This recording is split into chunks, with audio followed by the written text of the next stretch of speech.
Well, hey, let's get started. It's 9 o'clock. We got our leadership training today, and we have very special two speakers here that are going to impart some wisdom with us. First up is David Raynr. David Raynr, if you guys don't know this, he's a public speaker. He obviously comes from the motion picture industry, and he's had a fantastic career there. Writer, director, we're talking tons of movies. He's had the pleasure of working with some phenomenal human beings, and more importantly, David is one of the most impactful speakers that I've heard in my life. I remember the first time I heard him on stage, and I shed a tear. So without further ado, David, I want to turn it over to you and let you go ahead and take this thing off. Oh, thanks, Jimmy, for that great introduction. And I want to thank you all for joining us. And if you have any team members or any friends that are looking to kind of up level their life, today's a great day to invite them to see what we're doing. I'm here with an amazing leader, Al Keranen, Jimmy's father. But Al is a legend in terms of his leadership. But I always say what I love about Al is not just his leadership, but his joy, his love, his enthusiasm, and his just persistence. So hi, Al, how you doing? I'm doing great. Looking forward to doing this. Obviously, our whole goal here is to, like you said, make people aware of leadership skills that they need to work on or develop, and that can make them a bigger, stronger leader. So, one of the things Al and I want to just say right at the top here is that, Al and I and a group of us that are responsible for creating this event and others like it are committed to helping people create wealth and freedom. We're committed to helping give our energy, our resources, our mentorship to help people create a life that they love. And I'm telling you that because we have a community of people that I think you're going to want to know and be a part of. And here's the question I have for you. Is there a group of people that want to help you create a life you love, that are there every day to help you? And if you don't have that, we have that in our community. And as you listen to what we have, if you like it, if you like where we're going, then my suggestion is talk to the person that invited you and find out what we're about, because we're about something very special, but mostly important, it's about you. Anything you want to add to that, Al? No, well, I guess there is. Leadership is something that, in my opinion, is something you never stop learning about. I was with an attorney friend of mine, one of the top attorneys in the country yesterday, and we were talking about the 21 irrefutable laws of leadership. We're going to cover 3 of the 21 today. And he says, I haven't heard about it. And yet he's a leader. And I think what amounts is we continue to always want to learn and get better. And I think today's training session or seminar will be really valuable to everyone. So, oh, by the way, David, one thing we want to do is we may call on people that have they're active on their camera, and we may ask them to unmute and comment on a section that we've gone through. Yeah, this is active. So now we're going to give you some powerful tools. And obviously, we're doing an hour. We could do a day with what we've decided to talk about. We're going to focus in on the foundation. So think about leadership. Al said something really important, like literally, the more you know in life, the less you realize you know. So we're not coming to you saying, hey, we've arrived. We're coming to you saying, there are some benchmarks for this journey that are powerful, and we're going to talk about them. So we're going to talk about the outer leadership skills, but I'm going to start with the inner leadership skills. And we're going to be talking about this concept of ownership from the inside out. And this is a great quote I love. Everything that you do is based on the choices you make. It's not your parents, your past, relationships, your job, the economy, the weather, an argument, or your age that is to blame. Nothing is to blame for your. You muted. You're muted, David. You and only you, I think we muted people. You and only you are responsible for the decisions and choices you make. Now, we could have had a tough history in our life. What happens when we have challenges in life, we sometimes make decisions which we call beliefs. And we make these beliefs, we make decisions based on that moment. Like, let's just say I got abused as a child, and I think, I can't trust people. It's very true. As a child, I cannot trust people. But when I'm 40, if I'm still living that belief, I can't trust people, it could get in the way of my relationships. So what we have to do is continually update. I call it updating our software. And so I want you to understand that you as a human being are always running software. Have you ever said to yourself, I know better, but I don't do better? You ever said that? Like, I know this information. See, information is not the problem. It's about transformation. You want to transform. Information will not change anything. Okay. It's your mindset. And remember, the key I just gave you, that software that you might be writing at different points in your life never gets unwritten until you decide to unwrite it. And it can cause a cascade of leadership challenges. So here's the process. We have 3 to 50,000 thoughts a day. And that's the range that we have. Some people say 50,000, other people say 3,000. And I think it depends on if you're one of those people with that crazy mind, or if you're more calm and, you just do less with your mental process. Thoughts persisted in produce feelings. Thoughts and feelings persisted in usually produce results or actions. Now, the problem with people, if they stay with thoughts and feelings, this is my definition of crazy: thinking, feeling, and not doing. Thinking, feeling, and not doing. You can create big problems and you haven't done anything. And you'll go to someone and say, hey, what's wrong? It's like, oh my God, it's so heavy. I have so many problems. And you're saying, you can eat, you have a place to live, what's wrong? It's all internal, right? So some people get stuck here, but the natural flow is thoughts persisted in produce feelings, which persisted in produce actions, which persisted in produce results. And that's the results are what we're talking about. Leaders can help produce results. So if our results aren't where we want them, based on what I have told you in this 5 minutes, let me ask you a question, and you can put it in the chat. What is producing our thought patterns? There's no way that you can control 3 to 50,000 thoughts. And that is why I've always told people positive thinking doesn't work. Positive focus works, like refocusing to the positive, but positive thinking is impossible because after about 3 minutes, you snap right back to your old stuff. And if you don't know the answer to what I just said, it is your belief system. Your belief system controls your thinking, which controls your feelings, actions, results. And let me tell you something, you can never think anything that is inconsistent with what you actually believe. And here's what's funny. We can believe things that are not true. Like, I'm not a good leader because when you were little, this happened. Have you ever stood up in class when you were little, raise your hand, had the answer? You said the answer, a teacher says, wrong answer. And you say to yourself, I am never standing up like that again. That is a belief that you wrote. So when you get into life, you stay in that comfort zone of where your belief system is, whether it's conscious or it's unconscious. Now, we could be in our comfort zone with our beliefs as relationship to money, because when we grew up, we were poor, or we never had money, or we don't believe we can create money. And then, of course, we can create a lack of abundance. Our communication style. Oh, have you ever heard people say, I'm not good at talking to people. I'm not good at sales. I'm not good. And that's all basically saying, I don't believe in myself because I had an experience and I basically made a decision about myself. We can also be in this belief system, which is a comfort zone on how we lead or how we follow, or if we believe we're a follower, or if we believe we can be a leader. And of course, what we think we can teach others, and how we think we can help others. I mean, in a lot of businesses, especially leadership, entrepreneurial businesses, we have to know we can help others. Because if we don't know that, we won't succeed. We won't win. Now, here's what is at stake. Okay. What's at stake is the way your brain works. You see, we have this part of our brain that's called the reticular activating system.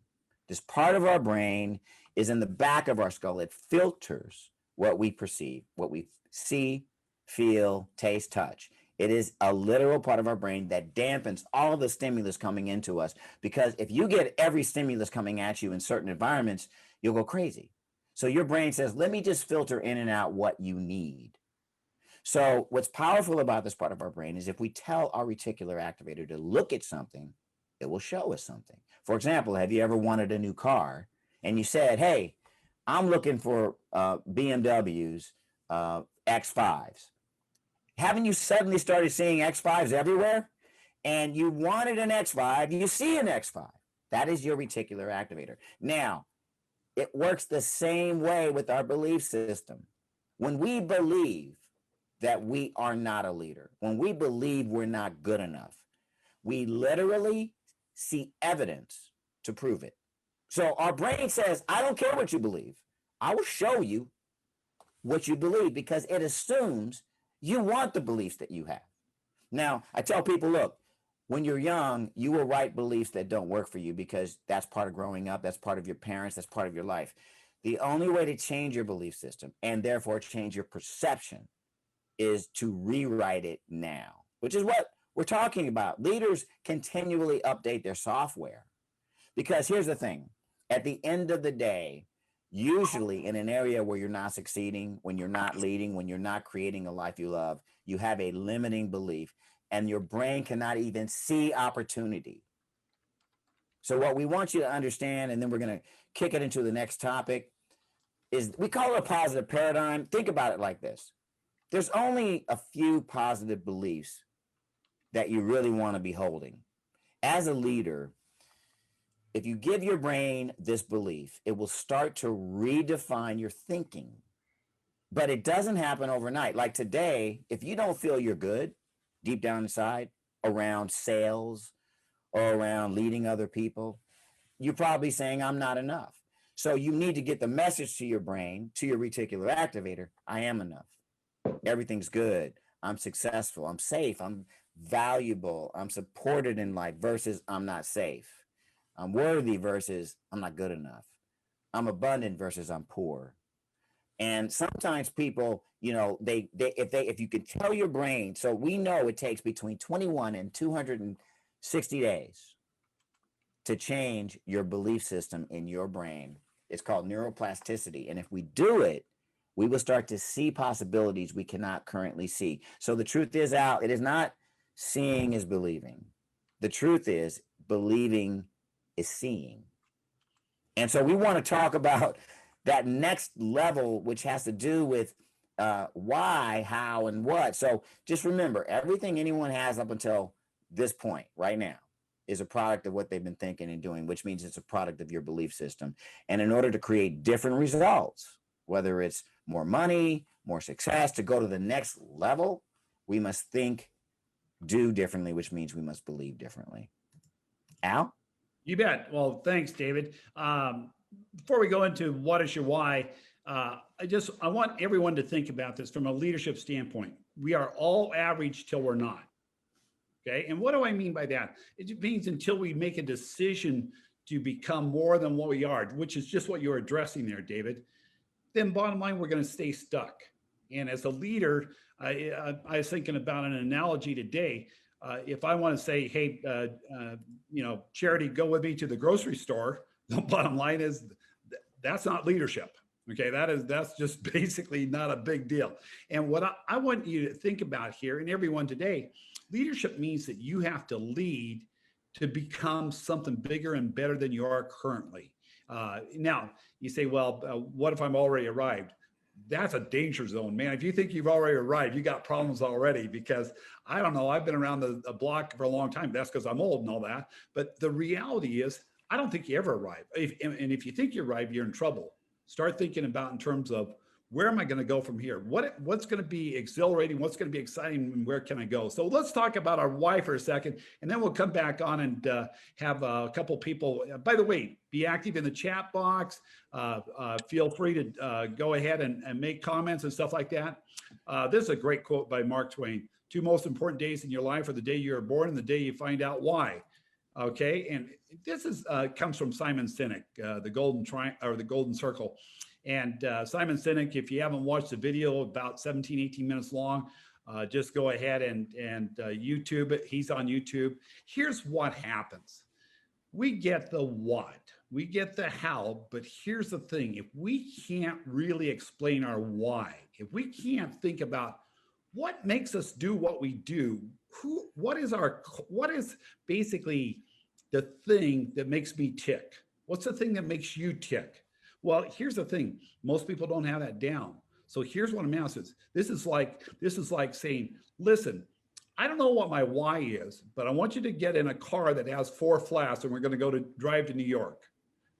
That's just not going to work. You got to, if you want to be a leader, you have to have your why, and it has to be clear. Now your how, your core values. Okay.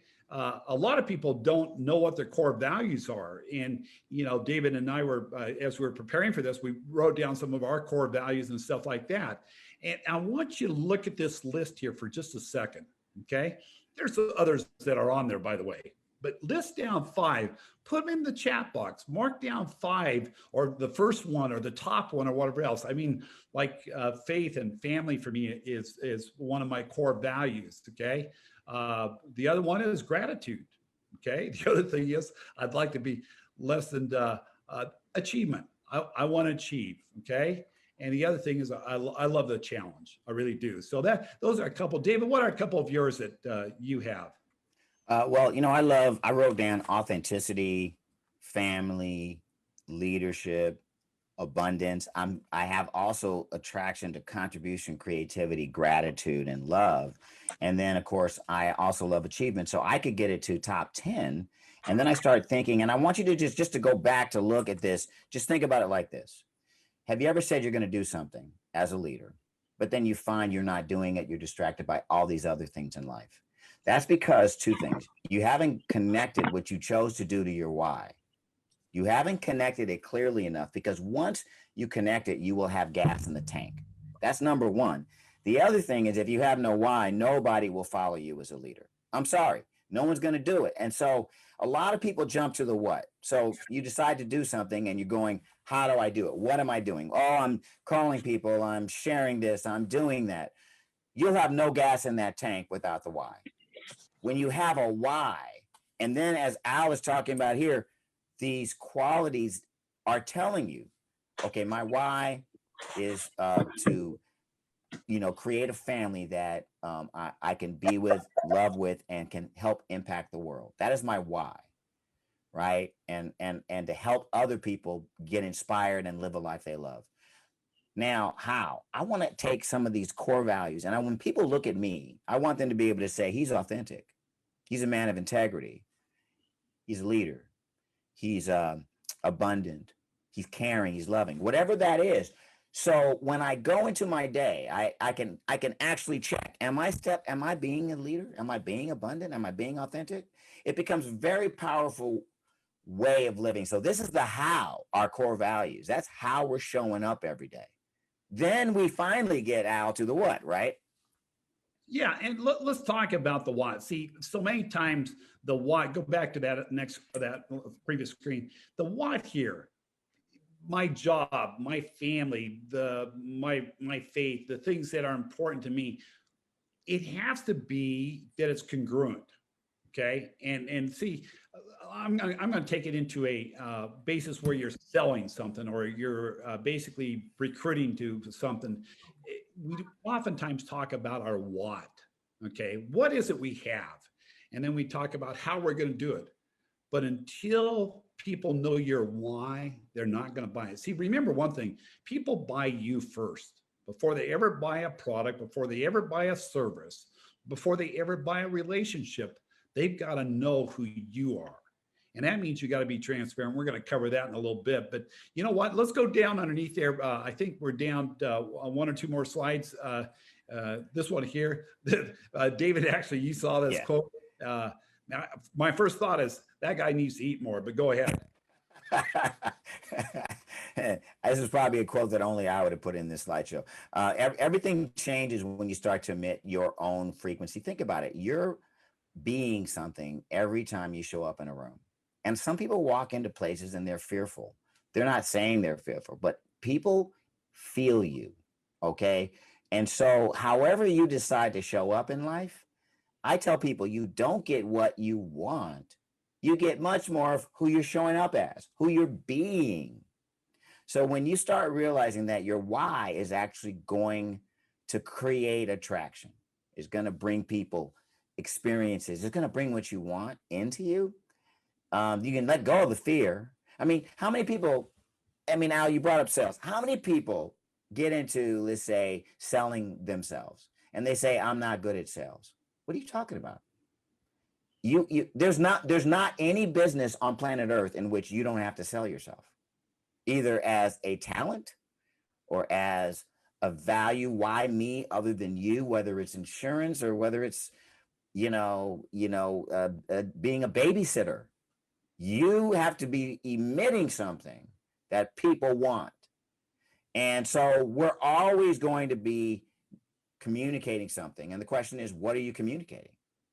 And so let's talk about, Al, the 21 irrefutable laws of leadership. You bet. Well, John Maxwell does a great job, and initially, David, you and I were talking about covering 6 of these in this time frame, and it dawned on us that, man, we could do a John Maxwell seminar here for 4 hours. I mean, if you haven't read it, make sure you read this book, okay? And let's go into one of the ones that we selected here, the very next one, I believe it is, the law of influence. You have achieved excellence as a leader when people will follow you anywhere, if only out of curiosity. Colin Powell. Well, here's what I want you to think about this. In other words, you're credible, okay? And they will listen to you. And a lot of times I'll say, when I'm talking to someone, I'll say, out of respect for our friendship, will you honor me by listening to this? Okay. In other words, I can get people to do that because of basically having achieved that leadership before and that trust before. The only and Al, if I might jump in on that. Sure, See, absolutely. Al's being a leader when he asked that question. How many of you would feel uncomfortable if you said, "Hey, would you do this for me? Would you show up not for a product, not for a service, but for me?" And that is saying, I'm valuable enough to ask that question. That's what leaders do. One of the things I think is so important here, you've got to put yourself out there. Basically, the law of influence here, you've got to put yourself out there and say, hey, this is what I'm doing, or this is what I want you to look at. And then I think people will do that if you're bold enough to do that. You need to be bold. The only thing a title can buy is a little time, either to increase your level of influence with others or to erase it. I found this quote very interesting because I thought to myself, so many times in our particular business, we have different levels of achievement.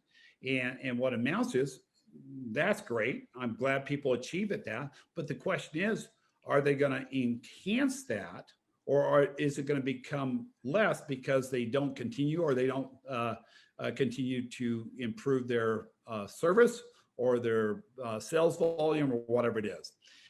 It's not the position that makes a leader, it's the leader that makes a position. Here's the thing. You can become a great leader.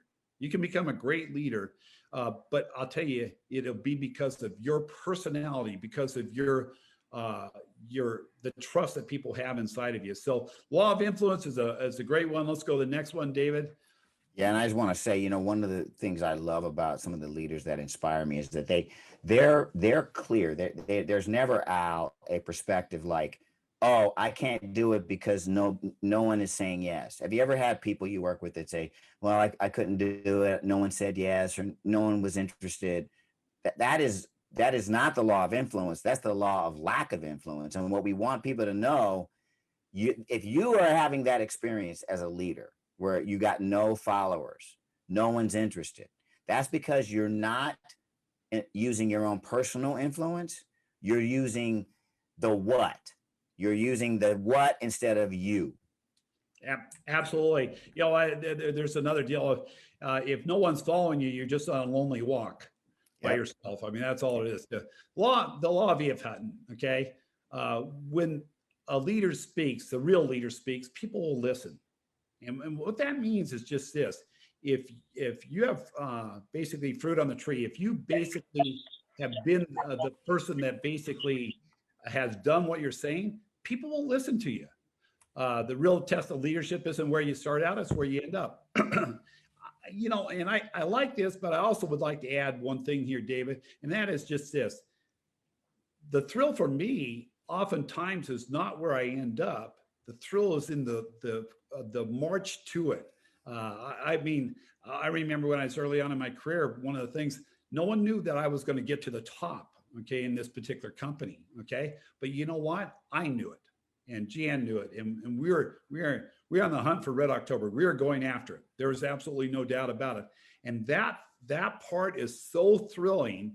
And guess what? People are attracted to that emotion, to that what do you call that, conviction that you're going somewhere.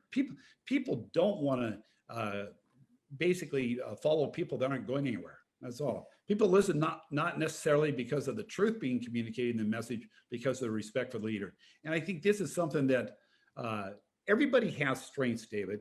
They all have strengths. And what amounts to, you need to play to your strengths. So many times, especially around the new year, people set up all sorts of things about, well, I'm going to do this, I'm going to do this. Man, here's what amounts to: run with your strengths. It's so important to basically do that. And I think, in other words, I can be kind to small animals. I can be nice for short periods of time. I think as Sarah or Stephanie put in there, kindness. I thought to myself, I don't know. I don't think that's I'd like to be more of that. That's not me. Okay. And I think what amounts to is, I think it's very important on those core beliefs, just back on for a second on that, is make sure you're true to who you are. I think a lot of times people are not true to who you are. Anything you want to add on there? Well, I just think that, what people are often just getting confused around creating leadership, which means ultimately we're talking about, if you can step into your leadership, you can step into your wealth, you can step into your success. And I think some people just keep thinking that outer situations are controlling leadership. So what we're really coming back to is that inner decision. A lot of times we break agreements in our life, right? So what happens is we say even something as simple as, I'm going to go on a weight loss program, and then we disappear, and we were eating cookies in an hour. And so what happens within us is there's this kind of lack of alignment. We say one thing, we don't do it. So just imagine if you had a 5-year-old girl and daughter, right? And you say to her, we're going to Disneyland tomorrow. And she goes, yay. Tomorrow comes and you go, oh, I got to do my work. We'll go the next day. She'll be a little bit upset, but we're going tomorrow. Great. What about the third day you do that? Or the fourth day? What has now happened to your alignment with your daughter? There's no alignment. Matter of fact, she's probably giving you the finger at 5 years old, right? That's because she doesn't believe you. And when you have that experience too much, especially within yourself, then when you try to be in alignment, you be a leader, make things happen, what really happens is everyone sees that you aren't even congruent within yourself. Therefore, no one listens to you. Now, as you line up within yourself, this law of V.F. Hutton kicks in, and you start to get people listening. And you go, why are they listening to me suddenly? Because you're listening to yourself. You're respecting. So what is self-respect, right? It's that alignment, self-worth, making self-honoring choices, being in alignment, doing what you say, saying what you do. The automatic rewards are energy, clarity, trust from others, respect from others. So I just want you to know, it always is an inner game whenever we're having an outer problem. But a lot of people will say something like this: I tried this business, or I tried this company, or I started this business, it didn't work out. And I'm just coming back to, most things can work out if you're in alignment. Most things won't work out if you're not in alignment, and you can change it all you want, and it's not going to change until you line up. Absolutely. Went on a little bit to the next one there, David. And that's the next law there. Do you see it? Okay. I thought I shared it. Let me share my screen. Here it is. Yeah, you're sharing it. You okay. Just got to cool. go to the third one there. The law of solid ground. We were starting to talk about trust is so important. And what I want you to think about is just this: they got to be able to trust you. If you're going to lead, they got to be able to trust you. And that means a lot of different things in terms of what has to happen there. And I think one of the key things for a lot of people is that means that you're going to, by the way, you're going to make mistakes. You got to own up to them. You're going to have decisions that you probably have look at it and you say, man, I wish I would have done this differently. Here's the thing. Be transparent. We're going to talk about that in the communication in just a little bit. What I'd like to do for just a second, David, before we go on, let's go ahead and open it up for a couple inputs on basically the 21 irrefutable laws of leadership, something that is happening here. Let's start off with Dr. Stephen Cangiano. If you're not muted, unmute yourself. Well, I think you're good. And Stephen, what's a takeaway you got from one of these sections we've covered so far? I really like what David had to say about, and I guess I have a question. He talked about this internal dialogue, what we say to ourselves, and I find that to be extremely important. You know, when you have a a physical habit like smoking or drinking or going to eat ice cream, how do you recommend, David, for people, because there's a span between the idea of getting a cigarette and actually getting a cigarette versus these thoughts that just come in and out so rapidly? How do you coach people on how to break into that train of thought, those limiting thoughts that they have? Well, two things. One is be congruent, right? So that means do what you say what you do. So if you're a smoker, for example, you don't move towards stopping it if you say, oh man, I'm going to stop smoking, and I keep smoking. As we call it, micro steps. What we're finding is that people that want to make big changes need to do small things repeatedly over time to make significant change. Small steps repeated over time create great impact. The micro steps, what David's talking about is so crucial here. In order to become successful, in order for you to help someone get through this, if you get them to get these small little wins, these small little steps that create the consistency, that's what's going to change them in terms of getting to the big deal. In other words, no one comes out here in a business world and says, okay, I'm going to make 200,000 this year. And basically they've never made more than 2,000 in a year. Okay. We got to figure out how to do the little steps there and get them to win. So does that help, Yeah. Stephen, where you're at? Yeah. And also one last thing, Stephen. So I just was saying while my internet was breaking up, one step, like I'm going to smoke 7 times a day instead of 8 times a day. Let's go ahead and ask Ginger Tyler, what was the takeaway that you had or a question you had? How much time do you have? No, I think what stuck out to me the most in the last 10 minutes was leaders are continually updating their software. And it just makes me think that I am always, whether it's my why changes, throughout time it goes, and then also not seeing, or it's not that seeing is believing, but believing is seeing. That really stuck out to me too, that a lot of times we just, we don't believe it. And until we believe it, we're not going to be able to achieve it. It just isn't what it is. And so if I'm constantly going, oh, well, I'm like in my farmer's world, well, I'm probably not going to make it to championship. I'm probably not going to make it to Toppers Club. Well, then I'm probably not, because I haven't even been able to see it. And so that's why I've really become a big vision board person this last year. And, I figure if it's good enough for the people that run Microsoft and Amazon, it's good enough for me. So I've been starting to put it in front of my mind and saying it, even if I technically don't believe it, I'll say it anyway until I trick my brain into believing it. You're right. Fantastic. Ian, I noticed that in the chat box, you mentioned some of your core beliefs. How important are those core beliefs to you, and how does that guide your life? Yeah, I think it's easy for people to take on the core beliefs of a group that they're with, or an organization or a company. But if you are not really true to yourself, then you're not going to be happy. So, and I don't know if it's so much beliefs, but your values. And I think all of them are great, but there's some of them that I care about way more than others. So, I like being creative. I like having growth in my life. I like always having something new that I'm learning, that I'm doing, that I'm trying.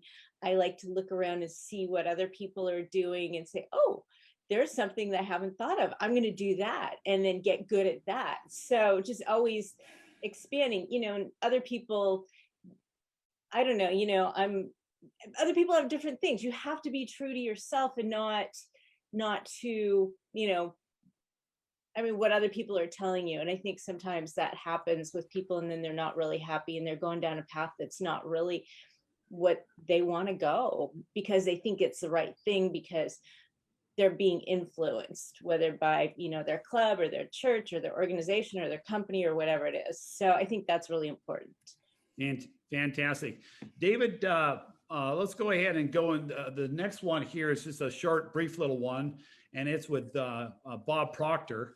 And Bob Proctor is a good friend of mine. And go ahead, David, you going to add something?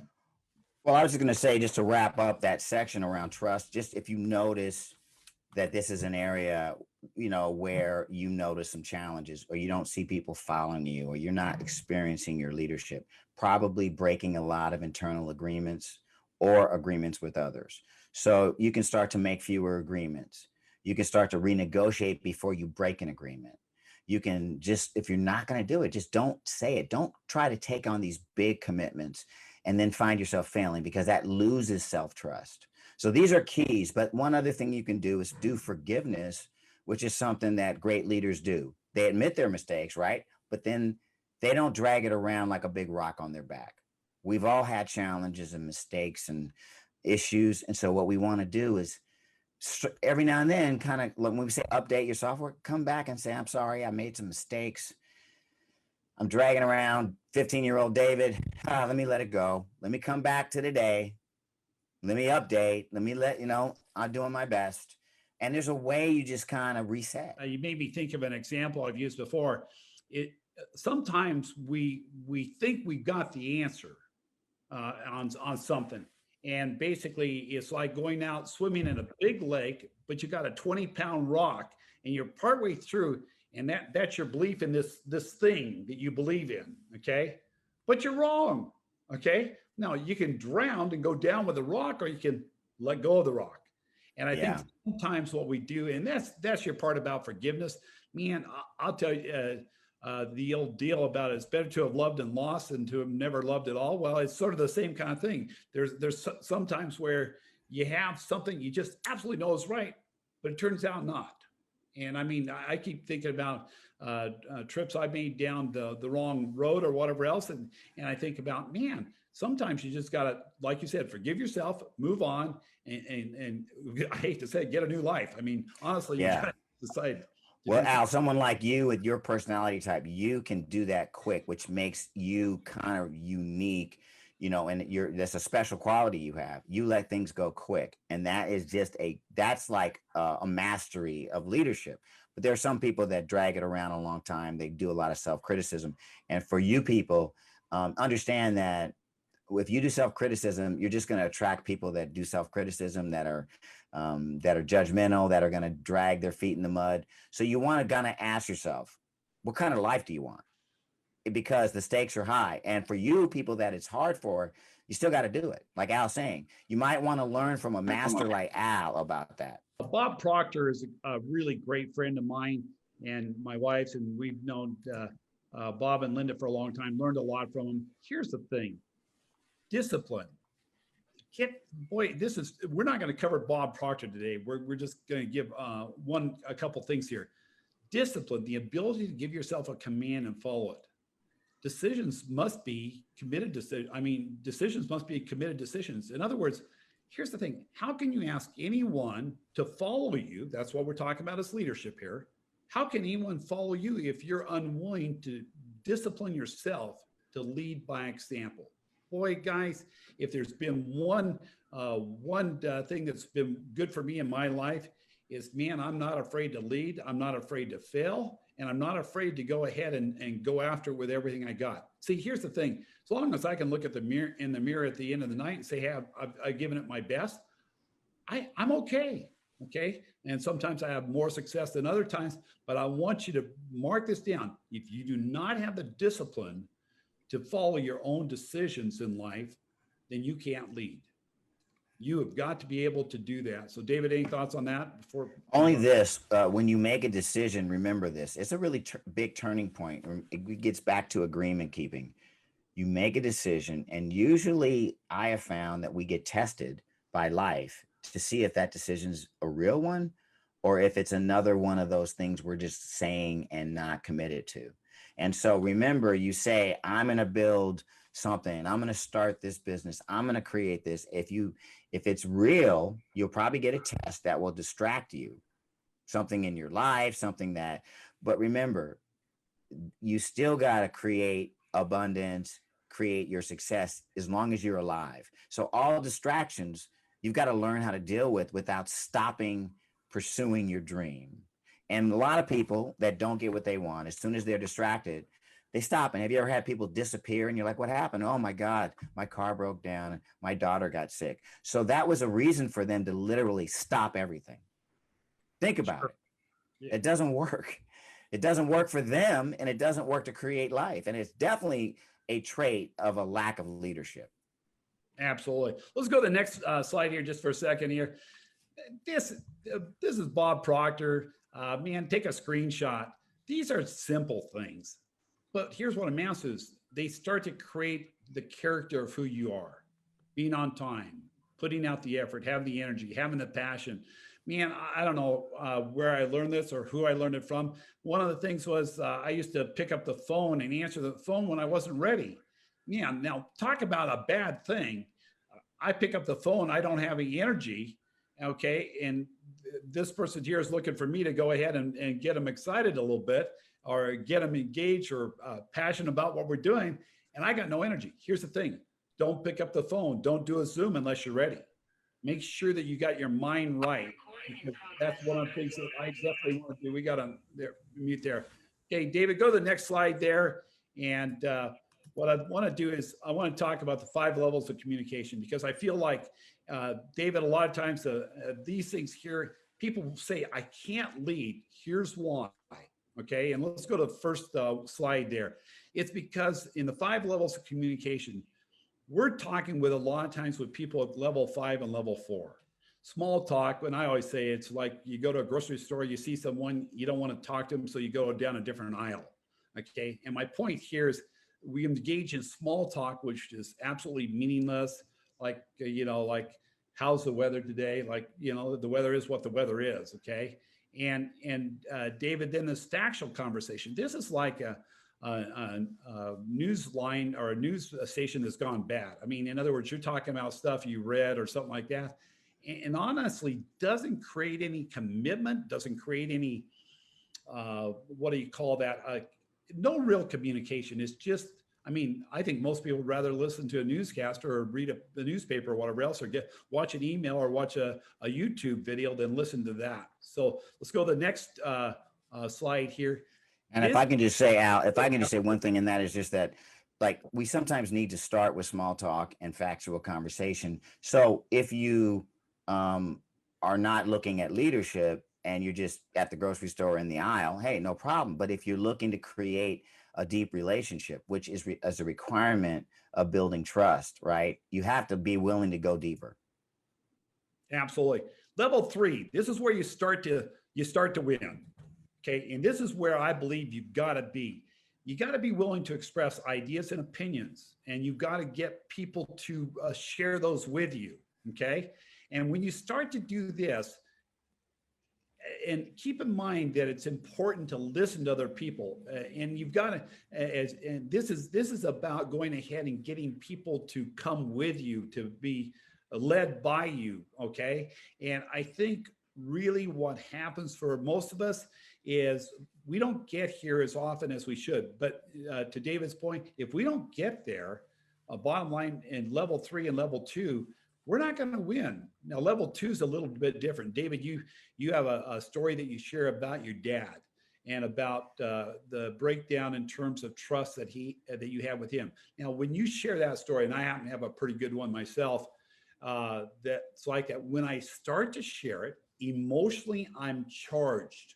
I am charged when I tell that story.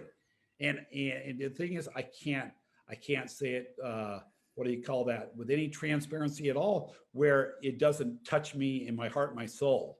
And here's the thing. This is where you've got to wear your heart on your sleeve. You got to be in a position where you are willing to risk basically where the person doesn't communicate back to you or whatever else. You've got to be willing to risk losing a relationship or not having the relationship But when you are willing to risk, and this is very important, if you're willing to risk, what will happen, the rewards are huge. David, your thoughts on these two? Well, yeah, like we talked about how we can get in that comfort zone of communication. And so as a leader, what Al's just saying for me translates to, look, sometimes when I'm with someone and I know we're not getting to a deeper level, like I feel like we don't have that level of intimacy that's going to help us build something, then, I take the lead on going to a deeper level of intimacy and honesty and openness. And if I share personal information that I'm going through, it's sometimes it just opens everything up to the next level, and it gives everybody else permission to go there. So that's a powerful way. Sometimes, you have someone open up to you, but I'll tell you this, I've had people say, why do people open up to you, David? And sometimes they don't open up to some other people. And that's because I have what's called a safe place. And what that really means is I really don't judge people for whatever. I just allow them to be who they are, and I accept people and understand people.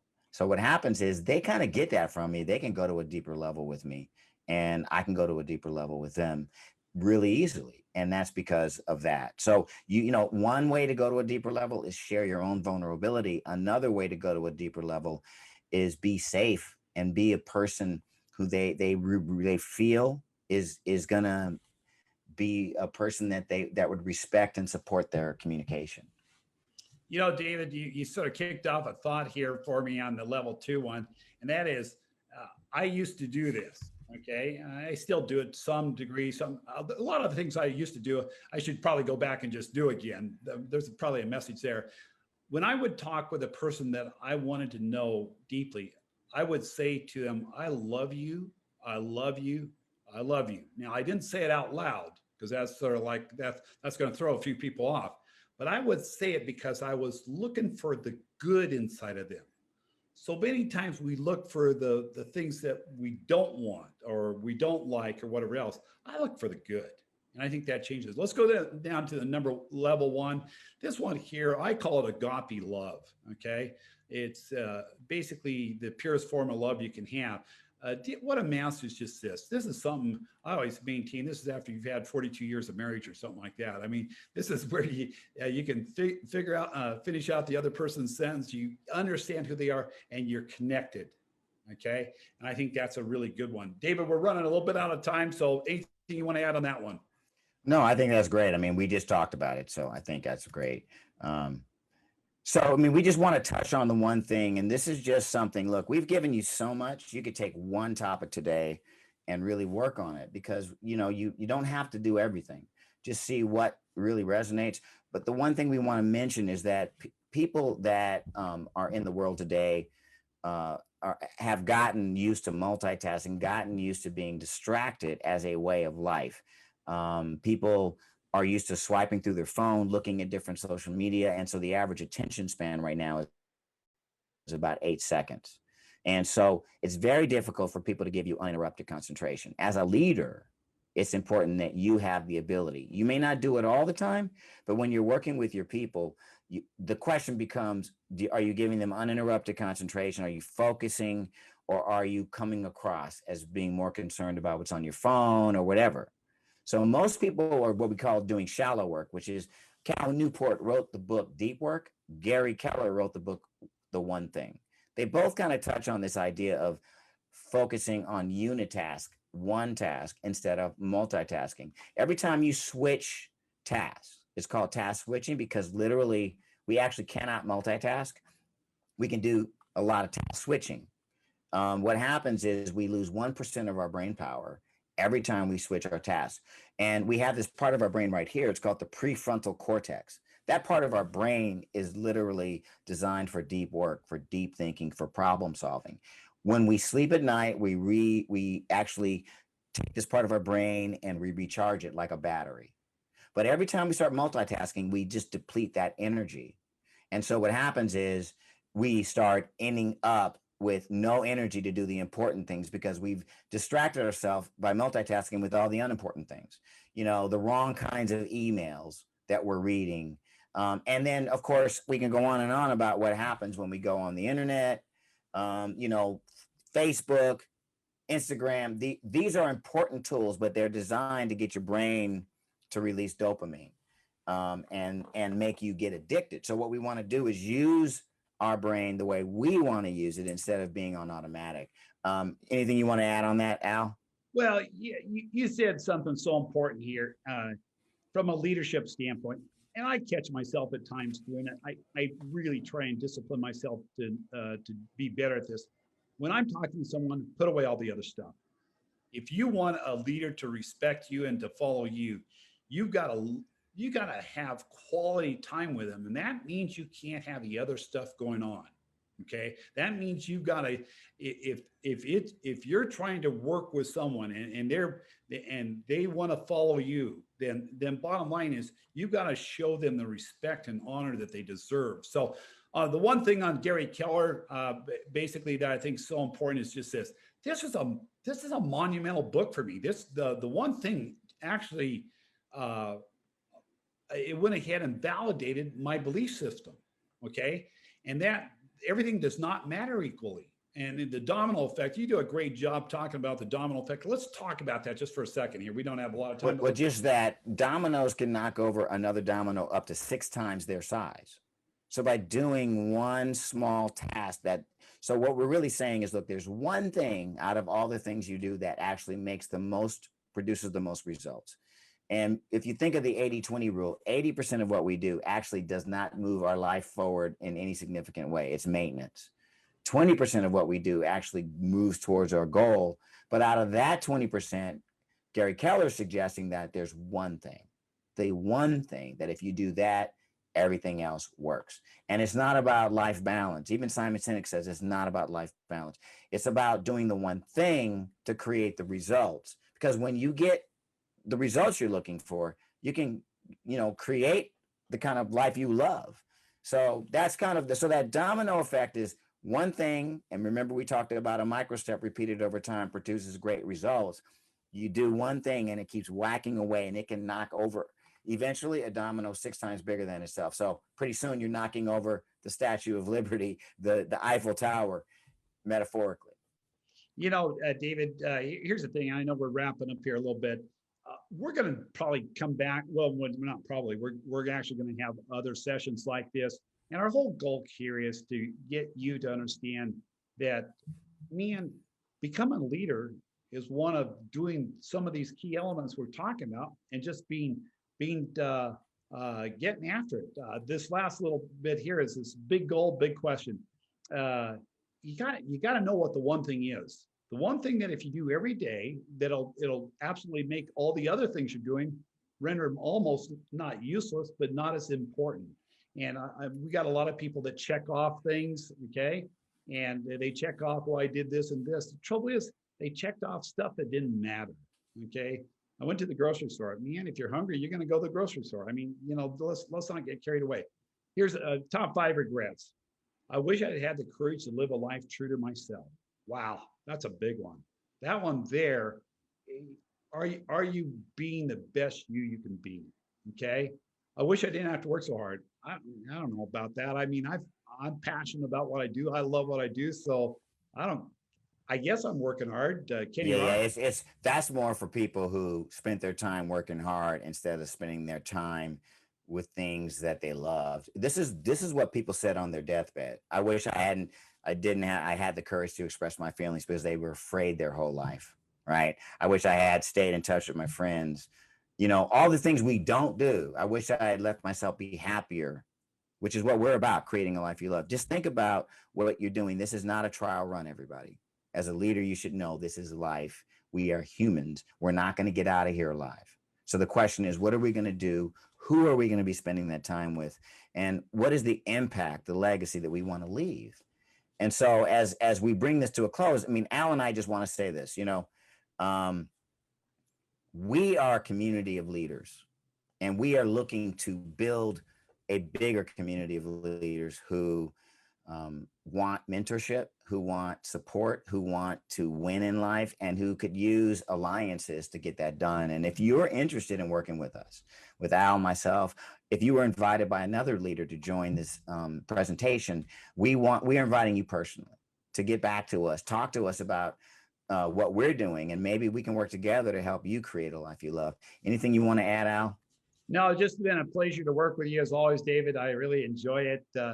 We're going to go after things that can make a difference in terms of you becoming the very best leader.